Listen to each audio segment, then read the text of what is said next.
Muy buenas noches. Seguimos entrevistando a personajes y actualizándonos de temas de interés general. Esta noche me encuentro con el compañero locutor de Radio Progreso, muy famoso, el famoso Alberto Laínez. Buenas noches, gracias por aceptar la entrevista. Buenas noches, Samuel, y buenas noches también a sus seguidores, a quienes están pendientes por ahí siempre de sus transmisiones. Y primero que nada, pues agradecerle por la invitación a este espacio y además felicitarle porque sabemos que usted, al igual que muchos otros compañeros y compañeras, están tratando de de construir estos espacios de comunicación alternativa que son tan necesarios en el país. Así que muchas gracias, Samuel. Agradecido con usted. Ya que el tiempo es corto, Alberto, vamos a empezar de lleno. Un tanto resumido, háblenos cómo ve la situación actual del país con la pandemia. Bueno, es una situación bastante crítica, Samuel y amigos que nos miran, precisamente porque el sistema de salud en el país ha estado en el completo abandono, ¿verdad? Ha sido un abandono total en el que al que se ha enviado por parte de la clase política que ha dirigido históricamente el país, ¿verdad? Entonces, la pandemia solo ha venido a desnudar un sistema de salud que ya estaba colapsado y que ahora ha terminado de colapsar con la llegada de la pandemia del COVID-19. Nunca se le apostó a la salud, nunca se le apostó a la educación, siempre se le apostó a las armas, a la represión. Y bueno, incluso hubo amenazas de privatización hacia la salud y la educación. Hay un proceso continuado que pretende privatizar esos dos derechos fundamentales de la población, y como está en el completo abandono el sistema de salud, ahora vemos reflejada esa realidad en el colapso prácticamente absoluto del sistema de salud. Eso en la parte de salud específica, ¿verdad? Pero la pandemia también ha desnudado la realidad que vivimos en el país, y prueba de ello es que el país ha estado en una crisis económica terrible. Porque resulta que en Honduras el 70% de la población está desempleada. Entonces, ese 70% de la población que se encuentra en desempleo busca la manera de subsistir, y lo hace a través de la economía informal, ¿verdad? A través de la venta de comida, a través de los vendedores ambulantes, los que conocemos como machinerías, alguien que pone su negocio, y eso se ha visto afectado con la pandemia. Y por otro lado está el sector de la gente que tenía algún empleo que ha sido suspendida, que ha sido en el peor de los casos despedida. Entonces es un colapso no solamente del sistema de salud, sino que de la economía de los hondureños. Y es precisamente por eso, Samuel, que el quédate en casa en Honduras no tiene sentido, porque ¿cómo le va a pedir usted a una persona que no tiene que comer en su casa que se quede en casa, pues, cuando tiene que salir a buscar el pan de cada día, ¿verdad? A través de la economía informal? Entonces, estamos en una situación bastante crítica, producto de el abandono estatal y también de una clase empresarial mezquina, ¿verdad? Que solo mira sus intereses y que no se ha preocupado por generar fuentes de empleo para la población. Totalmente de acuerdo. Vámonos con dos preguntas. ¿Por qué un locutor que normalmente se enfoca en programas de entretenimiento, en programas de música, ¿por qué ese locutor evidencia una conciencia ciudadana a través de la situación que atraviesa el país? Me estoy refiriendo a usted especialmente, y que evidencia esta molestia a través de diferentes programas, ya sean de música o de cualquier espacio de programa. ¿Por qué? Sí. Tuve dificultad ahí con la señal, no escuché lo último. Sí, la pregunta es ¿por qué un locutor de radio que mayormente se enfoca en programas juveniles de entretenimiento y de música, por qué crear esa conciencia ciudadana a través de los diferentes espacios que él tiene? Bueno, yo creo que esto tiene su raíz, Samuel, en el golpe de Estado, ¿verdad? Al igual que la mayoría de la juventud hondureña, yo, como he estado también en otros espacios donde me han invitado, yo hace 11, 10 años era un joven común y corriente. O sea, un joven al que le gustaba la música, al que le gustaba el fútbol, al que no se preocupaba por lo que pasaba en el país, pero el golpe de Estado fue como un parteaguas, ¿no? En mi historia de vida. Y luego entré a la universidad, entonces ahí aprendí un poco a cuestionar, a entender realmente lo que pasaba en el país. Y lo que ocurre, Samuel, es que cuando uno se da cuenta de la realidad del país y todo lo que hay detrás y el por qué el país se encuentra en las actuales condiciones, es imposible que uno se pueda quedar callado, porque uno trata a través de diversos espacios, ya sea en la radio, para la institución para la cual laboro, pero también desde propios espacios personales, uno trata de generar conciencia, porque uno sabe que esta realidad se puede transformar, y precisamente por eso es que uno trata de ir abriendo ese tipo de espacios y que la gente vaya adquiriendo conocimiento para que eso se convierta en acción, pues que algún día la gente tome conciencia de la realidad del país y eso le permita movilizarse y demandar que se respeten sus derechos. Totalmente. Le hemos seguido a través de las redes sociales, hemos leído algunas opiniones que usted hace en torno a este ambiente que tenemos. La pregunta que le tengo es, ¿por qué la insistencia en sus comentarios de decirle a la gente no salga a las calles, sabiendo que es imposible que la gente no salga? Entiendo, dependiendo, sabemos la situación, la gente tiene que salir a buscar qué comer. Entonces la pregunta es esta, ¿por qué la insistencia y a veces elevar esa plegaria un tanto radical al decirle a la gente que no salga? Sabemos que es imposible que la gente se quede sola en sus casas, si tiene que llevar el sustento a sus hogares. Claro, es que es una disyuntiva bien difícil, ¿verdad? Y usted tiene razón con lo que apunta. Lo que ocurre, Samuel, es que en Honduras hay dos sectores que están a favor de la reapertura, de lo que nosotros conocemos como reapertura inteligente, lo que nos han hecho creer, ¿verdad? Por un lado está el sector empresarial que quiere que se abra la economía porque ellos no quieren seguir perdiendo su dinero, quieren seguir aumentando sus ganancias. Y por otro lado está el sector, o sea, es tan paradójico esto, está el sector de los más empobrecidos y las más empobrecidas que también quieren que se abra la economía, pero estos no por ambición, sino estos por necesidad, porque resulta que si está cerrado, están con hambre. Entonces, ¿qué ocurre? Pero ¿qué es lo que pasa aquí? Que el sector que está, el sector empresarial que está metiendo presión porque se abra la economía, no está en riesgo. Esa gente tiene sus casas llenas de comida para 3-6 meses. Entonces, en cambio, la gente pobre o los empobrecidos y las empobrecidas sí están en riesgo. Ellos sí pueden morir. En el peor de los casos, si esta clase empresarial, si alguien de esta clase empresarial o clase política se llegara a enfermar, tienen acceso a las mejores clínicas privadas.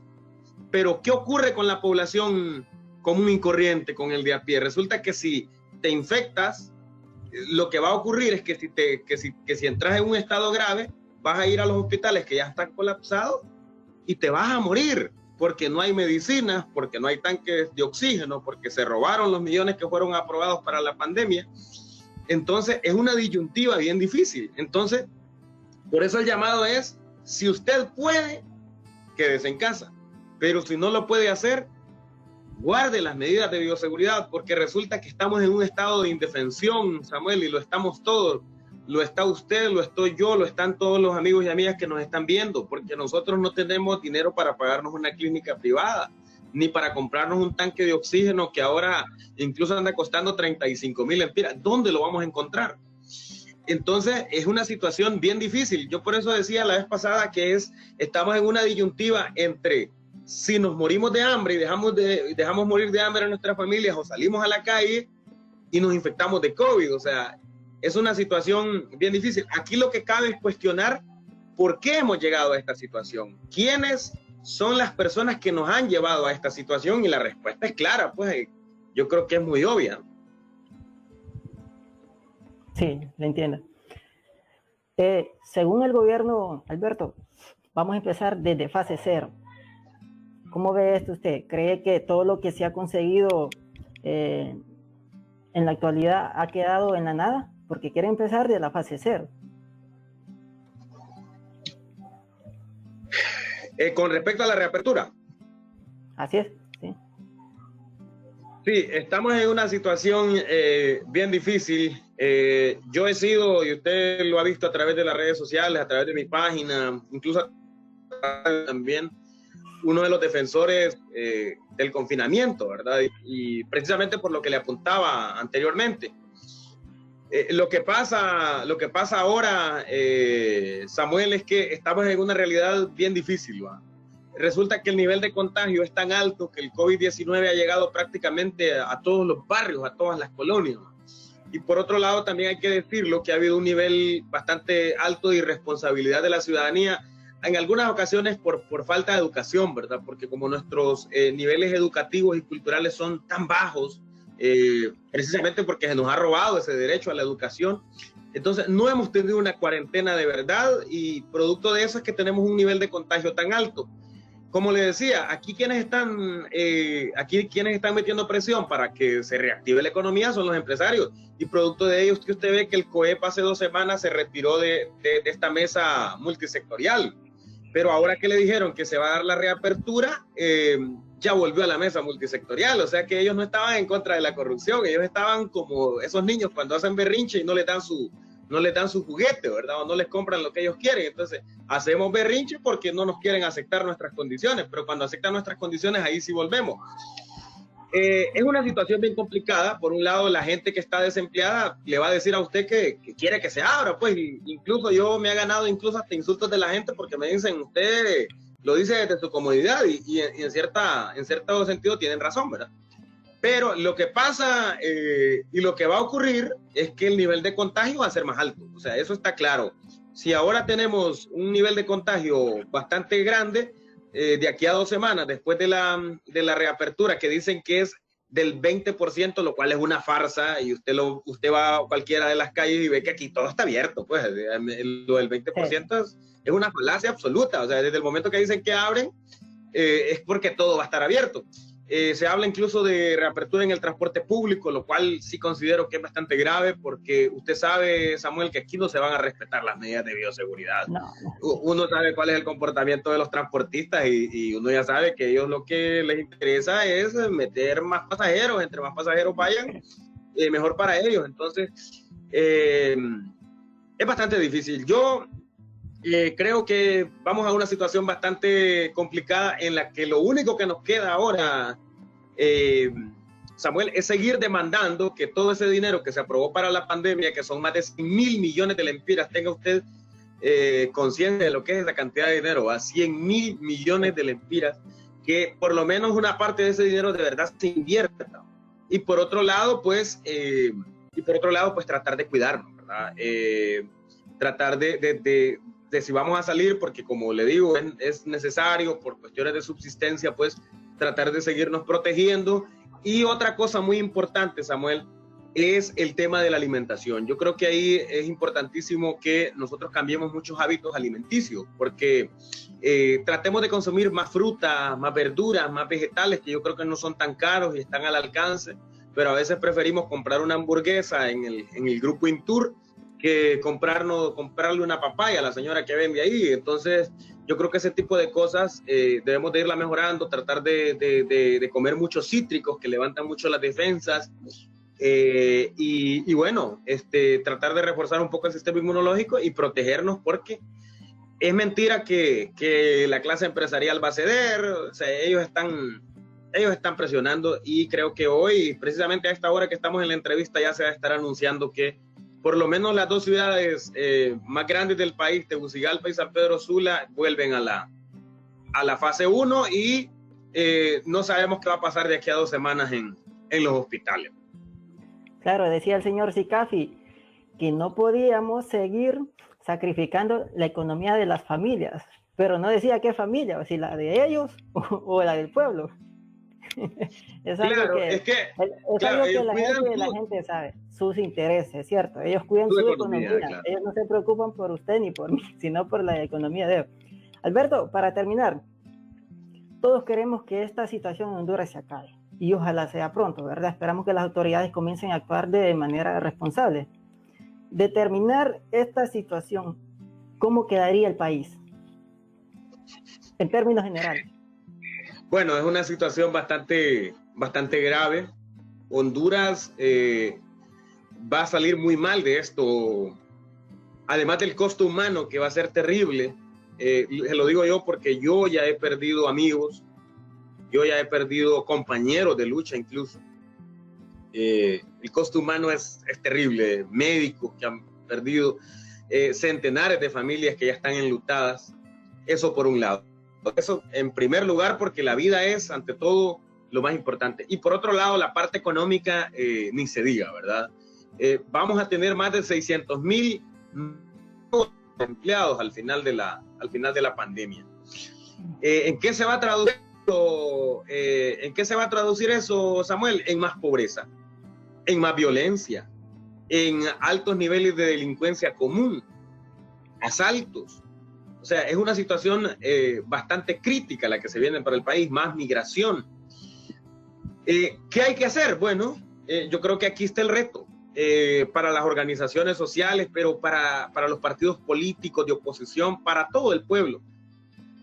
Lo que hay que hacer después de la pandemia, sin duda alguna, es unirnos, formar un solo bloque de oposición y de una vez por todas buscar la salida del Partido Nacional del Poder. No hay otra alternativa. Ellos han demostrado, además de ser corruptos, además de estar vinculados al narcotráfico, han demostrado ser ineptos. O sea, no han podido manejar una pandemia y estos son los resultados. Entonces, ellos no pueden seguir manejando la institucionalidad, no pueden seguir controlando el Estado.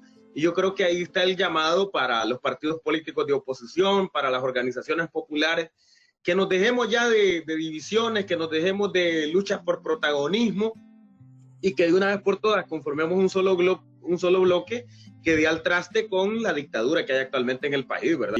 Uno esperaría, Samuel, que después de esta pandemia la gente también se organice y se movilice para que a través de la movilización popular podamos tumbar la dictadura y convocar a un gobierno de transición que llame a elecciones para que por primera vez en este país tengamos democracia y tengamos un gobierno que sea elegido por el pueblo, por los hondureños y por las hondureñas. Fíjense que le voy a poner un ejemplo. Yo no soy seguidor de Nayib Bukele, aclaro que yo no comparto muchísimas cosas de él, pero hay algo que si uno admira del presidente de El Salvador es la legitimidad que él tiene. O sea, usted mira una transmisión del gobierno de El Salvador y usted mira 250,000 personas mirando la transmisión y dándole like. En cambio, aquí mira una transmisión del gobierno de Honduras y mira tal vez 200 personas y todos son me enoja. Eso refleja el descontento que hay. Entonces, en Honduras ya nos merecemos un gobierno que goce de legitimidad. ¿Y cómo se logra esa legitimidad? Cuando un gobierno es elegido por el pueblo y el pueblo sabe que lo eligió. Entonces yo creo que el camino está en un gran bloque de oposición, ¿verdad? Donde vayan todas las organizaciones sociales, donde vayan todos los gremios y donde vayan, por supuesto, todos los partidos políticos y esté representada la mayoría del pueblo hondureño para que comencemos a reconstruir el país después del desastre en el que nos ha dejado la clase política que ha capturado el Estado en los últimos años. Agradezco su participación, Alberto. Lastimosamente el tiempo que teníamos establecido ha terminado. Seguramente más adelante lo volveremos a invitar para hablar muy ampliamente y con más tiempo. Estos temas son de mucho interés general y que abarcan bastante tiempo. Lastimosamente, como le digo, se nos ha llegado el momento y solo deseándole lo mejor, deseando decirle a la gente también que se cuide lo más que pueda, que si va a salir, que lo haga con las debidas protecciones, porque como usted ya lo ha dicho, el sistema de salud en Honduras está quebrado. Y nuevamente, agradecido con usted. Tenga una feliz noche. Así es, y gracias por el espacio y lo felicito por propiciar este tipo de espacios que son tan importantes en un país como Honduras, donde la comunicación está secuestrada en pocas manos. Muchas gracias.